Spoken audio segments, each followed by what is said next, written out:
E aí pessoal, beleza? Professora Juliana. E agora nós vamos falar um pouquinho mais sobre as reações orgânicas, tá? Vamos começar falando então hoje, já falamos das reações de adição. E agora nesse vídeo nós vamos falar das reações de eliminação, tá? E no próximo a gente fala sobre reações de substituição.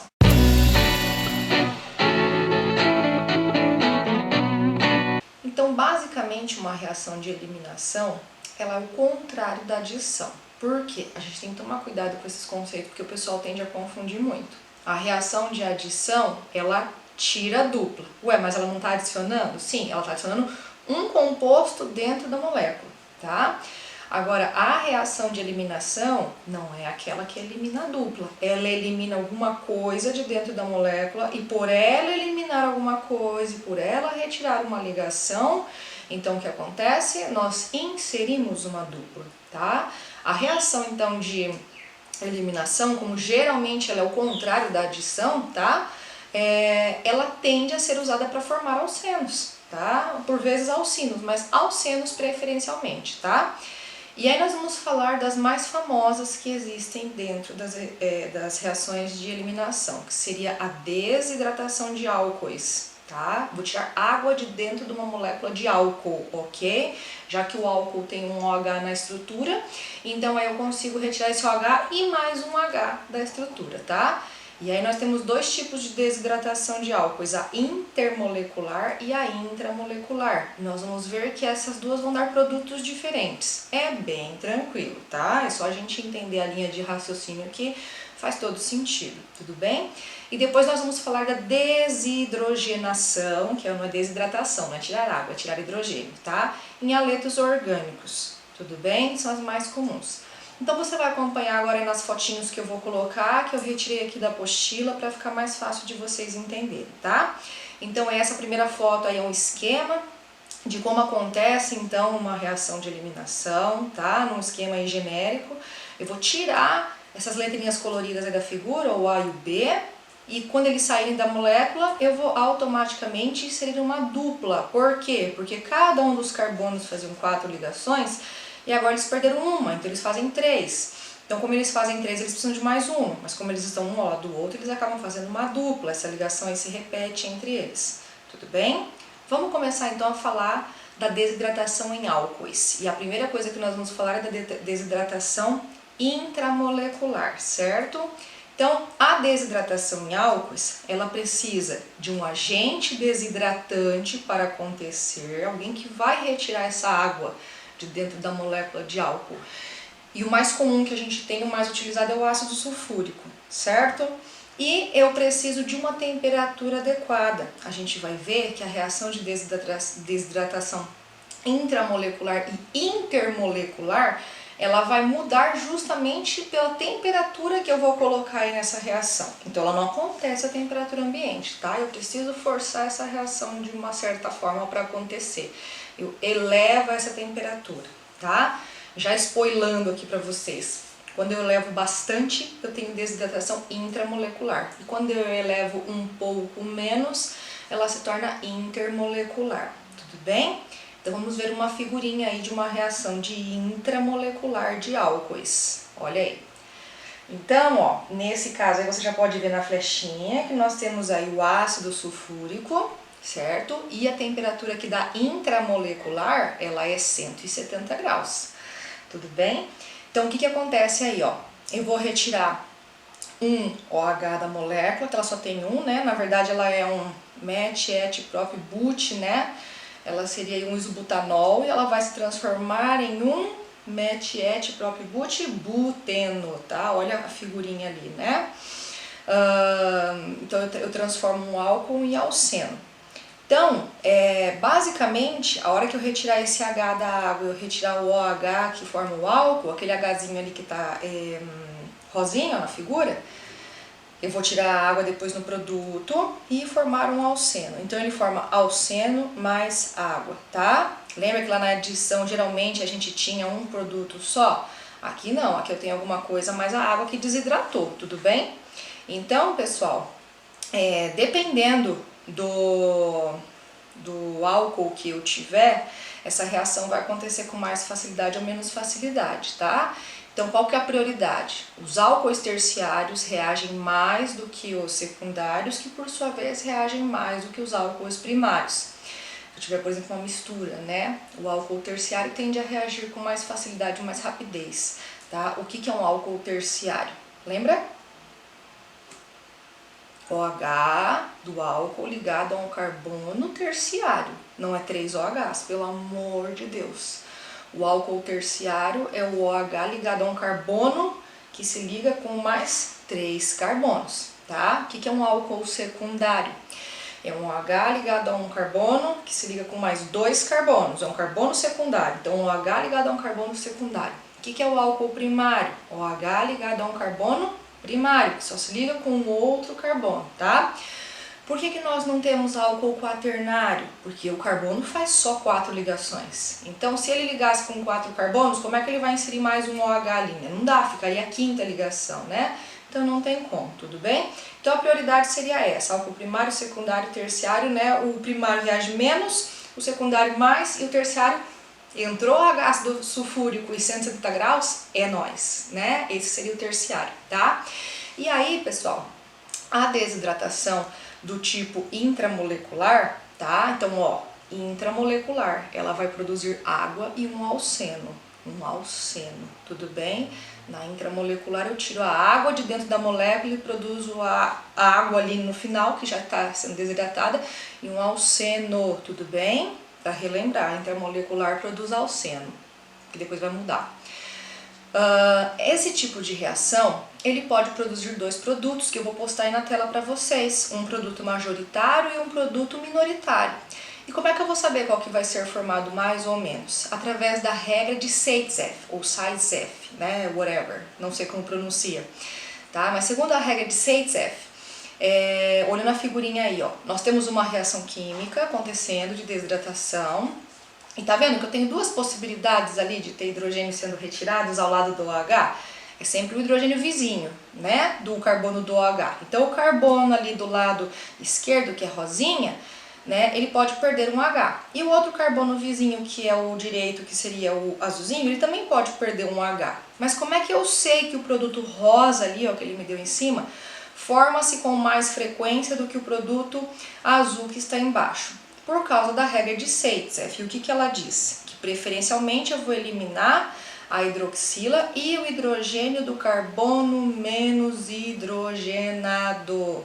Tá? Aqui não segue regra de Markovnikov. A Markovnikov é para adição. Tá? Mas vejam ali. Olha a figurinha. Qual que é o carbono menos hidrogenado? É o carbono que está rosa, porque ele tem CH mais o H de cima, que foi tirado para mostrar, seria CH2. Agora o carbono lá da ponta, ele é CH2, o azulzinho, né? Ele é CH2 mais um H, então ele seria CH3. Entre o CH2 e o CH3, eu prefiro tirar o CH2, que é o carbono rosa. Se você não entendeu, volta o vídeo de novo nessa parte, vai lá ver a figura. Olha a figura de novo. Então, por que isso acontece? Porque quando o carbono está ligado a 2 hidrogênios, no caso aqui 2 e no outro caso tem 3, né? Quando ele está ligado a 2 hidrogênios, teoricamente ele é menos negativo, ele seria um carbono que a gente chamaria até de carbocátion, né? Tá? Por causa da eletronegatividade. Ele tende a formar um carbocátion, né? Então, teoricamente, se ele tem 2 hidrogênios e ele é mais puxado para o positivo, essa ligação é mais fraca, então eu consigo romper com mais facilidade, tudo bem? Esse é o porquê disso acontecer, tá?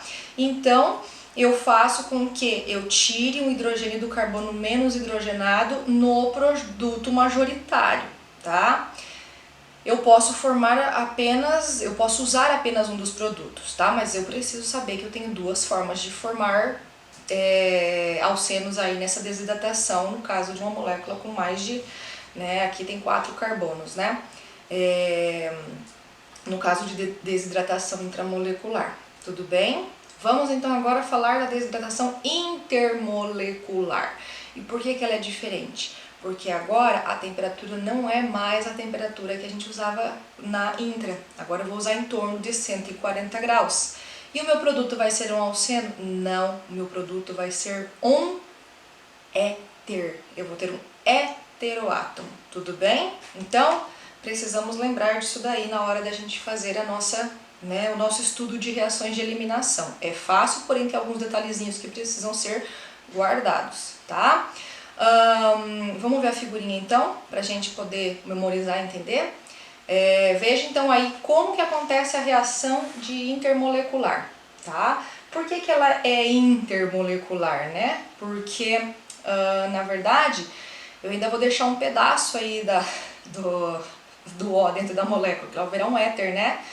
Então eu tiro esse OH de dentro da molécula, mas um pedaço ainda sobra. Mas como que eu vou tirar uma água e vai sobrar um O dentro ainda? Porque nesse caso eu vou usar 2 mols de álcool, desculpa eu falar éter, né? 2 mols de álcool, tá? E aí eu vou formar 1 mol de água e um éter no final, tudo bem? Então, analisando essa figurinha, a gente pode ver que eu tenho 2 mols aí de etanol, que ele colocou separado, né, pra gente poder olhar, tá? Mas eu posso escrever como tá da forma de baixo, certo? É só pra gente observar que tem 2 mols aí, é MET e ET, então é etanol, tá? E ele colocou inclusive de corzinhas diferentes, ó. O OH que representa o álcool, numa das figuras está de rosa, na outra tem o O azul e o H rosa. Por quê? Por que ela é uma desidratação intermolecular, como o próprio nome diz? Eu vou retirar a água de dentro, inter é dentro, né? De dentro da molécula do álcool, porque agora eu tenho 2, tá? Eu não preciso mais roubar um H do carbono vizinho, do amiguinho ali de carbono do lado, tá? Eu pego agora esse H e esse OH de dentro do álcool. E como eu vou fazer isso, ainda vai me sobrar um O ali dentro, que é o O azulzinho, tá? Então eu vou formar um éter. Eu tenho um heteroátomo agora dentro dessa molécula. Então a desidratação intermolecular, ela vai formar para mim éter, ok? Essa é a principal diferença. Vejam ali também na setinha que eu tenho ácido sulfúrico, que é um agente desidratante, a temperatura em vez de 170 é 140, ela é mais branda, ok? Essa é a forma de obtenção do etoxietano, que é um éter utilizado como anestésico, tá bom? Desde 1846. Tudo bem? E tem uma outra forma de acontecer a desidratação intermolecular também, que é quando eu tenho 2 álcoois diferentes. Aqui no caso eu tinha 2 etanol, né? Eu não preciso necessariamente ter 2 etanol. Eu posso ter, sei lá, propanol e etanol, né? E aí, que produto que eu vou formar? Todos os produtos possíveis, tá? Tudo que eu conseguir fazer com esse tanto de carbonos e de O que tiver aí, eu vou fazer. Mas o importante é lembrar que eu sempre vou ter um éter no final do meu produto, tá? Então olha essa outra figurinha aí agora. Essa figurinha aí mostra, então no caso aqui, ó, eu tô usando um álcool que tem 2 carbonos e outro álcool que tem 3 carbonos, tá? Então, os produtos que eu vou formar são diferentes, eu posso ter vários tipos de formação de produtos aí, mas lembrando que todos eles são produtos de função orgânica éter, tá?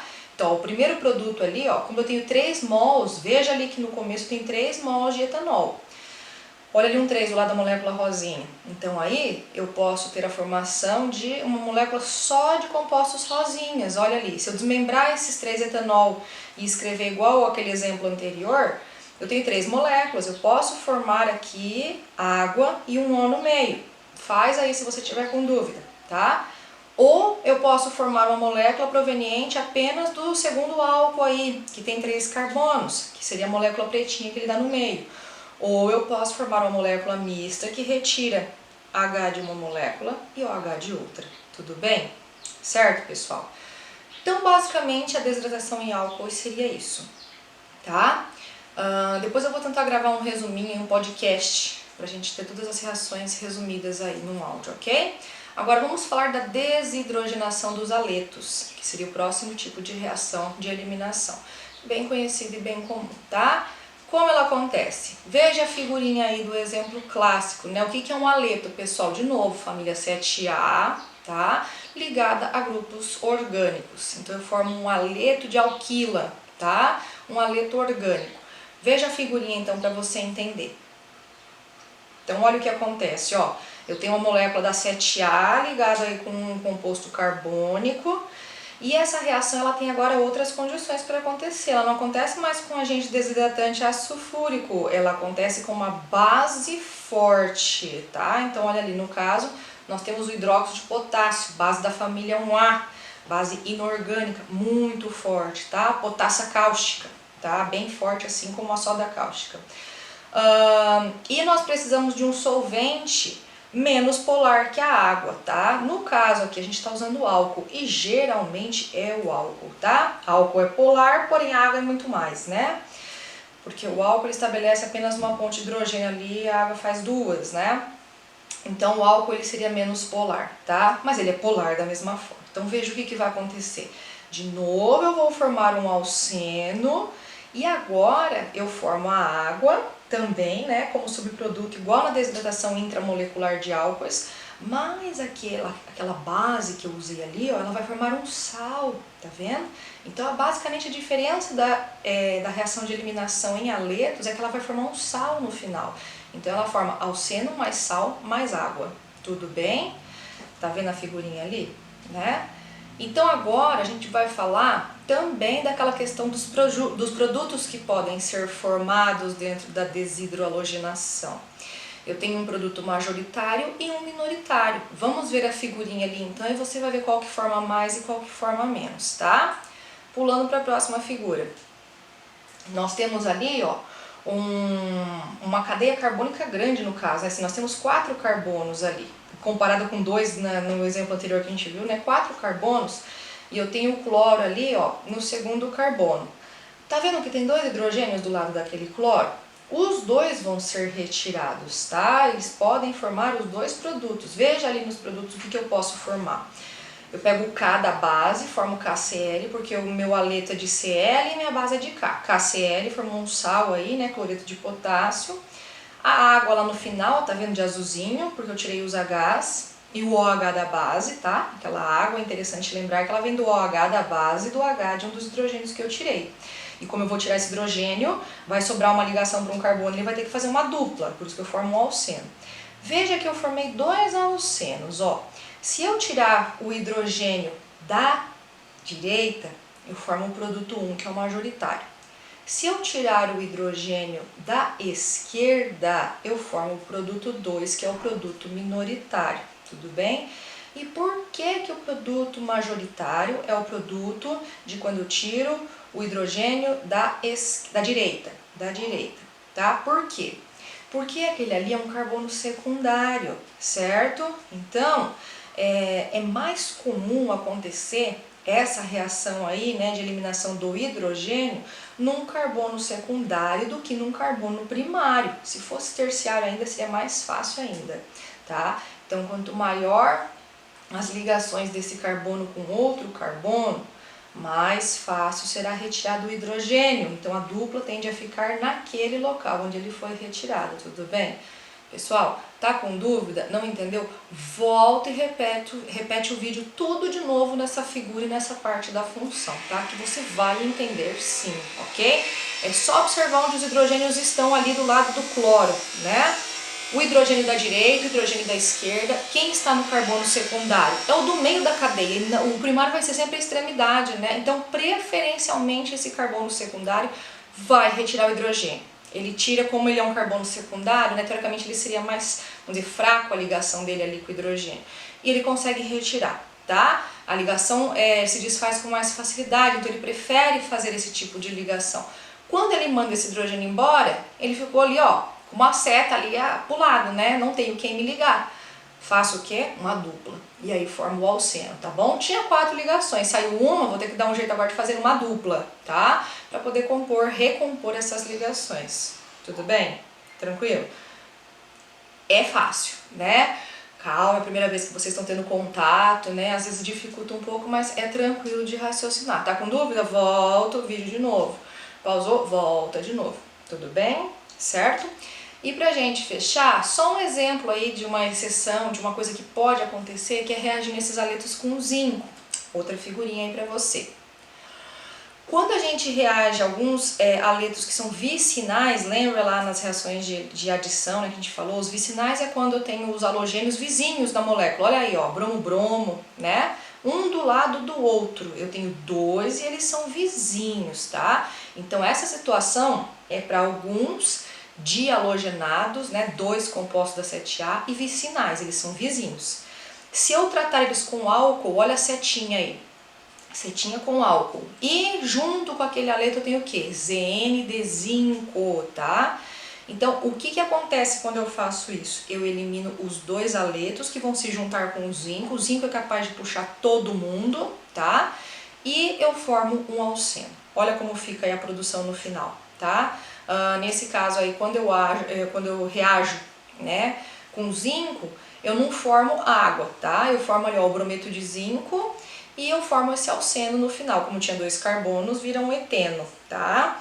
E no outro caso, se eu tratar esses derivados vicinais com potássio alcoólica, o que seria isso? Eu estou tratando com, de novo, a base forte, mas agora ela entra junto com o álcool, né? Na presença do álcool, tá?